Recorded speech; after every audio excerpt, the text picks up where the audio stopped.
Barbadians, we are in the middle of a general election season that we really did not expect for another 18 months. But we are grateful of the opportunity to share with you the message of the Democratic Labour Party. For decades, and indeed since our inception, our philosophy has not changed. How we interpret it and how we implement it on behalf of our people is what has changed over time. Because if you review the policies of the Democratic Labour Party, you will notice that they have as an overarching feature the development of our people. And that is why you can accredit the Democratic Labour Party with major changes such as the national insurance, universal education for our people, that land reform came under the Democratic Labour Party, and most importantly, so much social engineering came to being, including the new Family Law Act, the Domestic Violence Act, so many pieces of legislation to deal with employment rights, all piloted by the Democratic Labour Party. We made a lot of changes in the last 3.5 years, but our philosophy has not changed. We've determined that we will do better going forward. And part of that drive was to choose candidates who were of a caliber that we could present credibly to you. You have seen us on our platforms during this campaign, and you have had the opportunity to evaluate them. I don't want to single them out by name, but I do wish to speak to the diversity of talent that we have amongst us. We have teachers of different disciplines and across the spectrum, ranging from primary education right up to tertiary.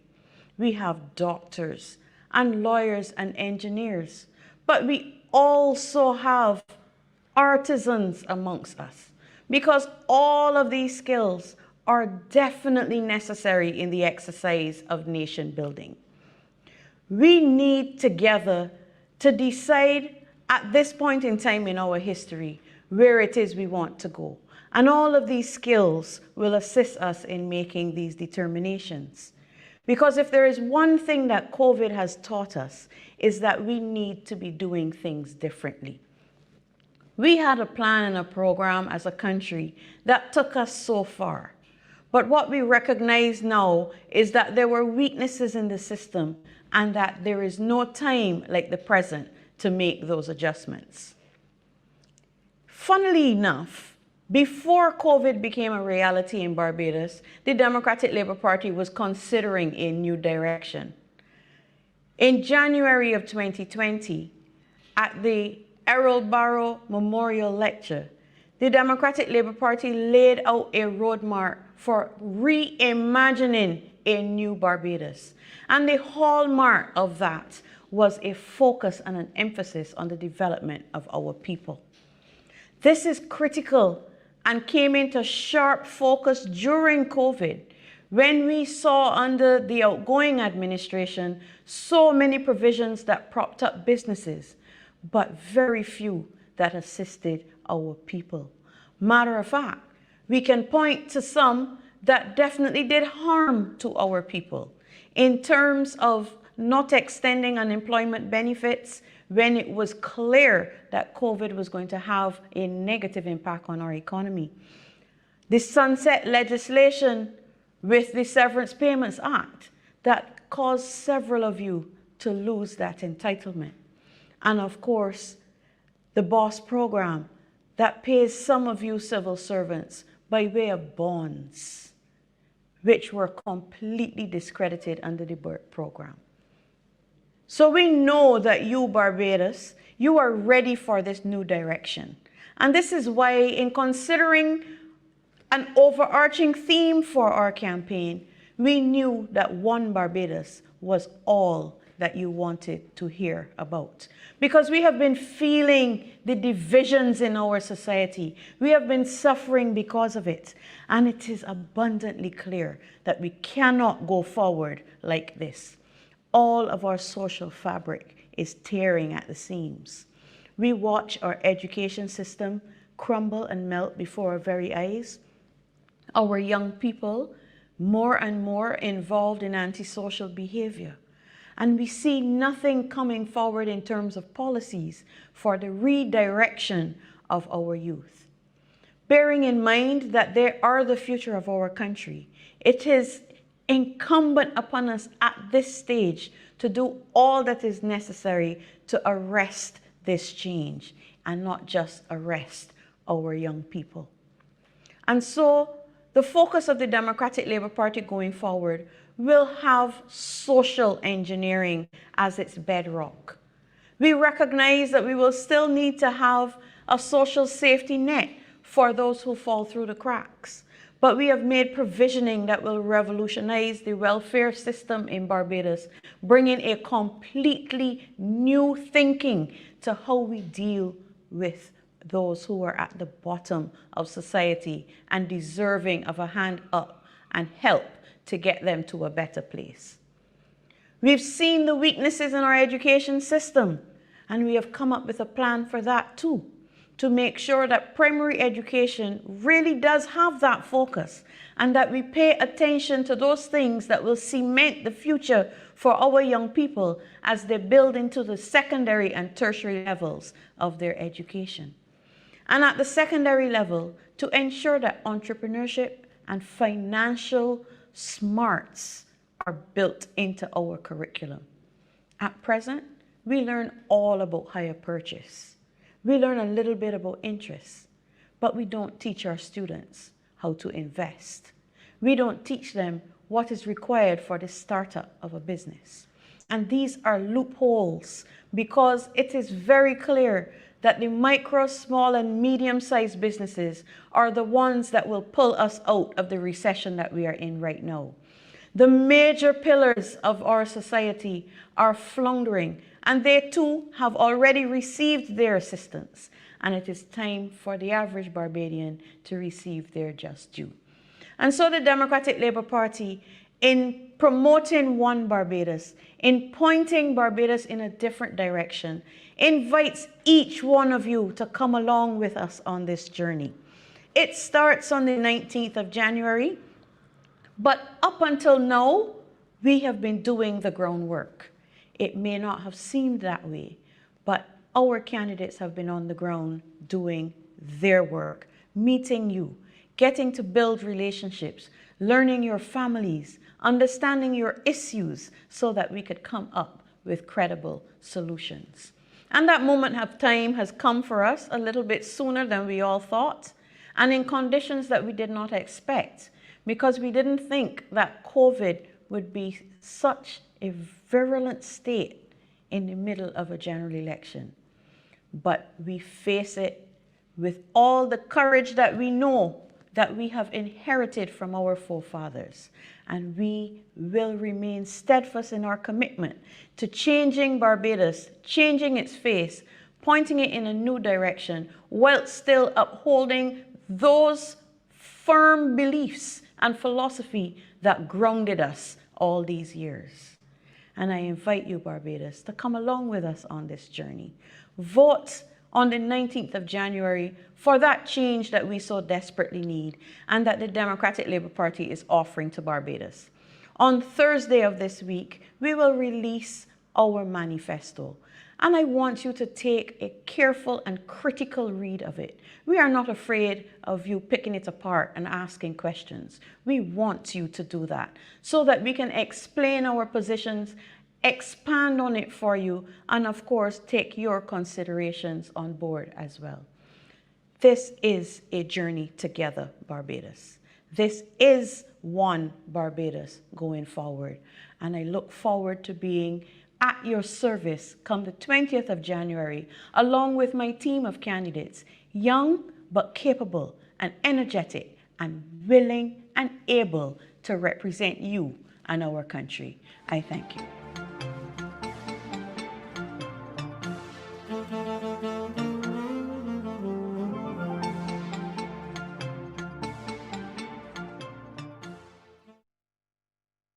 Greetings, my friends, especially my friends located in St. Michael's South Central, the constituency that I am contesting in the upcoming general election in Barbados in 2022.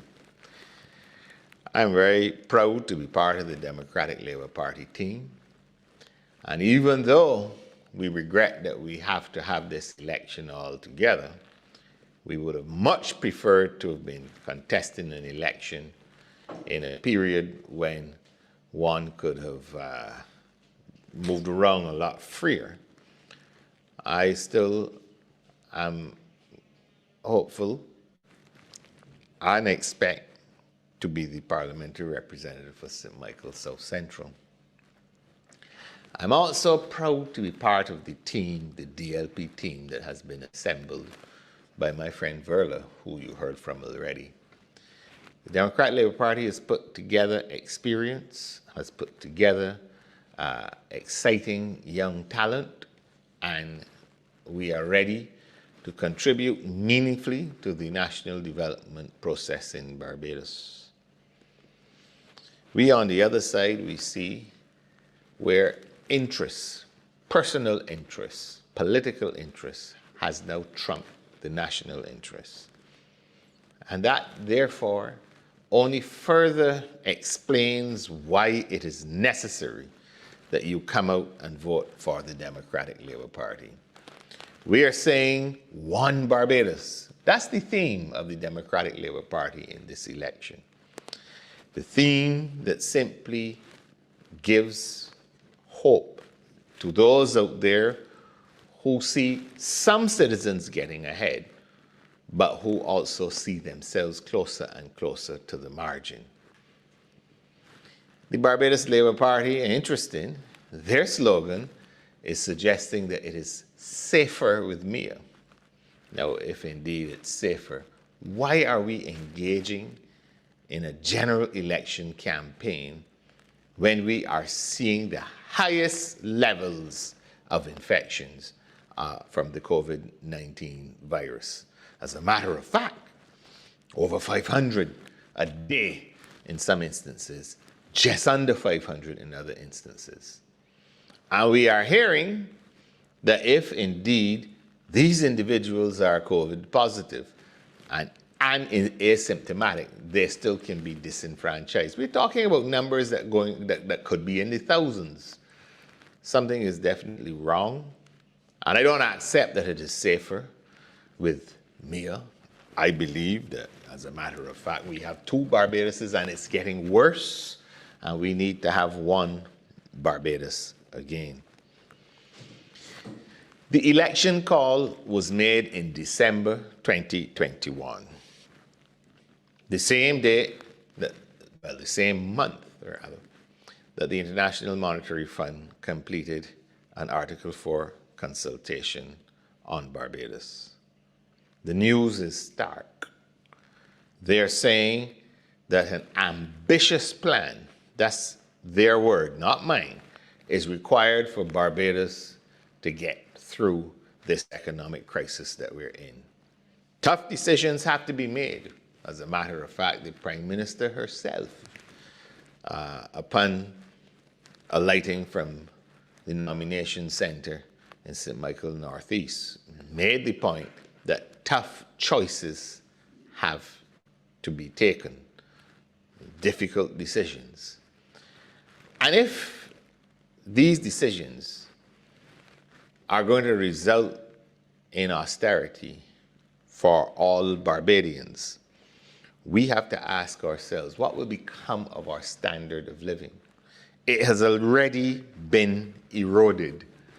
And I must tell you, I'm not confident that on the basis of the track record for the last 3.5 years and the clear and present divisions that have been exaggerated, encouraged, and embellished by this government, I'm not confident that any austerity program is going to be applied in any manner that is fair.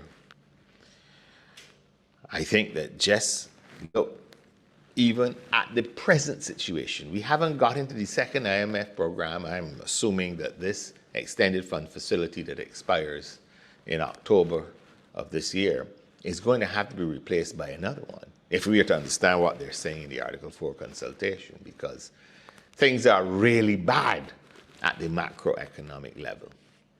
But at the micro level, consumers, for example, have never seen it like this. The cost of living is outrageous in Barbados. What $250 would have gotten for you in 2018, you probably need $500 for now. And that is no exaggeration. Someone sent me that only today in a communication. And I think you could even, the words of the last election that suggested they were caring, they said, Mia cares. If you care, it rings hollow for the ordinary worker, wage earner in this country. Words that probably resonate more. Go back to the 1980s when Peter Lovell, PJ, uttered those classical words in the form of a song. Rice gone up, fish gone up, meat gone up, flour gone up, chicken gone up. Everything gone up, but me salary put back. That is what is the real experience of ordinary Barbadians. And we're hearing that they have some plan to, all of a sudden, 3 years in the midst of a general election campaign, days away from when their people are supposed to vote, they're telling us that they have a plan to make shipping costs more affordable, and that will cascade down to the consumer where they can get more affordable groceries. But again, more hollow promises. Don't take any chances. Someone fools you once, that is one thing, but don't let them fool you twice. We have a situation where unemployment is at a record high. In 2018, it was down to 7 or 8%. It's now at 16%. And according to the governor of the central bank, that's a conservative estimate. In other words, it's even higher than that. What about those people looking for work? What are their options?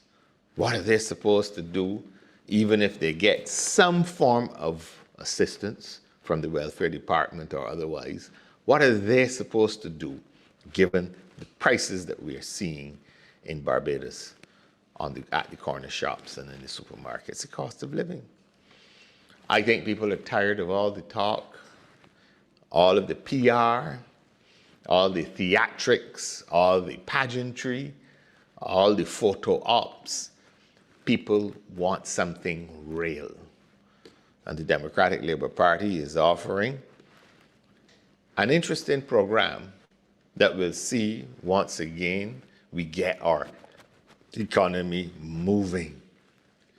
You know, at the personal level, I'm hurt to hear that the Sandals project, planned for St. Peter, is now not likely to start until 2024 or 2025. Sandals is too busy doing projects elsewhere, multiple projects across the Caribbean, but they're not doing it here in Barbados. The same Sandals Resorts International, the Barbados Labour Party bragging in a manifesto, they plan to put 44 rooms at their existing hotel here in St. Lawrence in Barbados. That's not on. The major project is what should be on. I mean, we welcome the expansion to Sandals Casuarina, but we really should be seeing the big project taking place in St. Peter. So investment beyond that is down. Why is it that other territories in the Caribbean are able to get investment going, are able to get moving with their economy, but the only thing we can do is put illustrations in a Barbados Labour Party manifesto? Nobody's benefiting from that. No contractors, no workers, no tradesmen ain't getting any benefit from that. And all this talk has been promised for some time. We all remember the site visit to Bay Street when the Prime Minister promised that Hyatt would be going in a few months' time. It didn't start yet. What is the problem? And why is it that the leadership seems just so obsessed with imagery and not actually making things happen? And the few things that are happening are things that were not even started by this government. Apart from tourism investment, we have to get our product going. This government has been recalcitrant on the issue of UNESCO, the UNESCO inscription of historic Bridgetown and its garrison.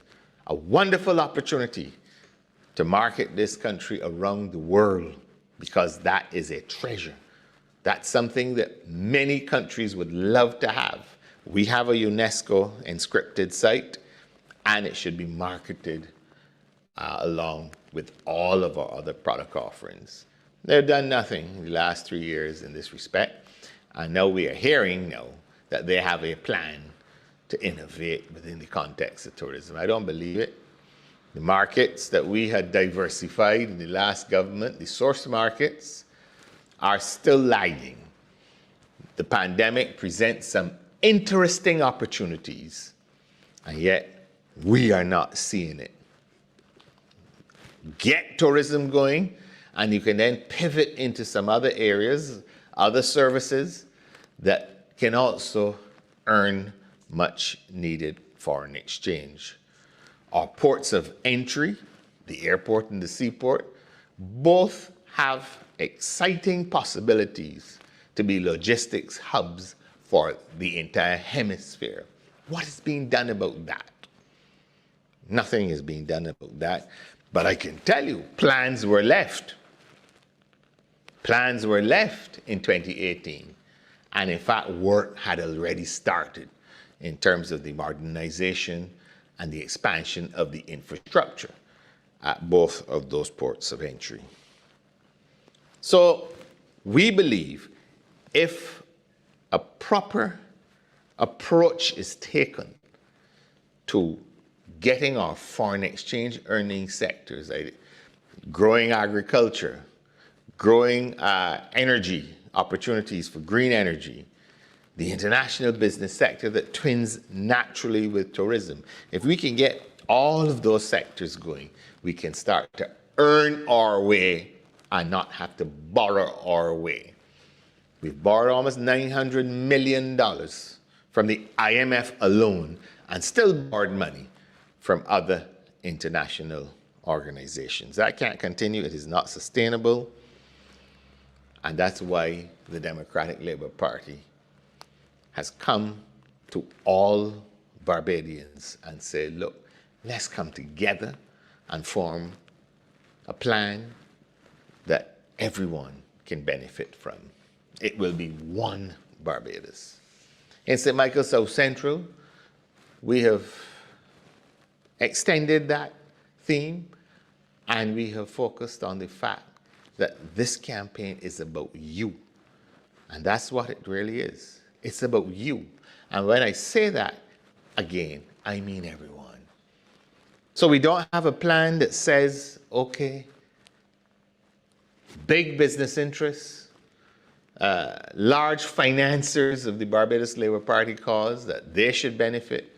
Meanwhile, the tourism workers on the front line, the hewers of wood and the drawers of water, that they are left on the margins to just look and peep on the inside to see what's happening, where nurses are mistreated, having done so much for so many over the years, not being paid enough. And on top of that, you put in a pandemic where they literally are risking their lives on a daily basis in order to keep us well looked after. We need to also bring them into the mix so that we can have a Barbados where everybody feels that they have a place in the Barbadian society. So I want to encourage all of you to come out in your numbers and send a signal to this government. It is not safer when you engage in reckless behavior, in reckless decisions, in decisions that are only to serve a few. It is not safer that way. It is safer when you put your affairs in the hands of someone who sees it about everyone. One Barbados. Because after all, it's about you. Vote for Richard Seeley in St. Michael South Central. Vote for the Democratic Labour Party in this general election. I thank you.